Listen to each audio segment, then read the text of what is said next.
ఒక చోటు నుంచి ఒకటికి రవాణా చేసిన సందర్భంగా ఆ సరుకుల ధరలు ఏ రకంగా పెరుగుతాయనేది అర్థమవుతా ఉంది. ట్రాన్స్పోర్ట్ ఛార్జీలు పెరుగుతాయి, దానితో పాటుగా రవాణా ఛార్జ్ అన్ని రకాలుగా ఈరోజు దాని ప్రజల మీద పెను భారాలను అది పడవేస్తున్న సందర్భం మనకు కనిపిస్తా ఉంది. ఒకటే మనం వీటి ధరలు పెంచి మరి అంతర్జాతీయంగా చమురు ధరలు తగ్గినప్పుడు తగ్గించాల్సినప్పుడు తగ్గించకుండా అదే రకంగా ధరలు పెట్రోల్ డీజిల్ ధరలు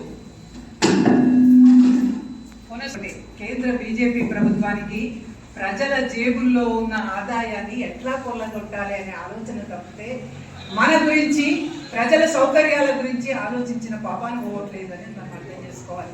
అట్లాగే ఈ సమయంలోనే అత్యంత క్రూరపూరితమైన నేర చట్టాలు ఈరోజు కేంద్ర ప్రభుత్వం తీసుకొచ్చింది. అసలు రాజులు లేరు, రాజరికం లేదు, ఆ వ్యవస్థ లేదు, ఇంకా రాజద్రోహం కేసులేంటి, ఇంకా ఎందుకు పెడతా ఉన్నారు?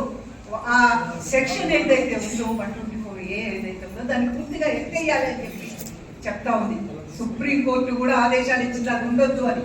కానీ దానికి కేంద్రంలో ఉన్న బీజేపీ ప్రభుత్వం ఇంకా కోరలు పెంచుతూ దానికి సార్వభౌమాధికారం, దేశ సమగ్రత అనే అంశాన్ని జోడించి ప్రజల హక్కులను కాలరాయడానికి అంటే ఈ రోజు రేపు నిన్ను నన్ను ఎవరినైనా దేశ సమగ్రతకు భంగం కల్పించినో అనే పేరుతోని ఆ రకంగా మనం కూడా జైలు వేసే పరిస్థితి. మన ప్రవీణ్ పుల్కేస్తాను ఎందుకు చేశారు, ఏం నేరం చేశాను చేశారు మీ అందరికీ తెలిసి ఉంటుంది. తను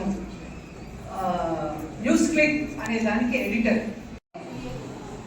ఎన్నికైన ప్రజాప్రతినిధులే ఈ రోజు మహిళల మీద అరాచకాలకు పాల్పడుతున్న పరిస్థితి ఎంపీలు ఎమ్మెల్యేలని అనేక రాష్ట్రాల్లో ఈ రోజు మనం చూస్తా ఉన్నాం.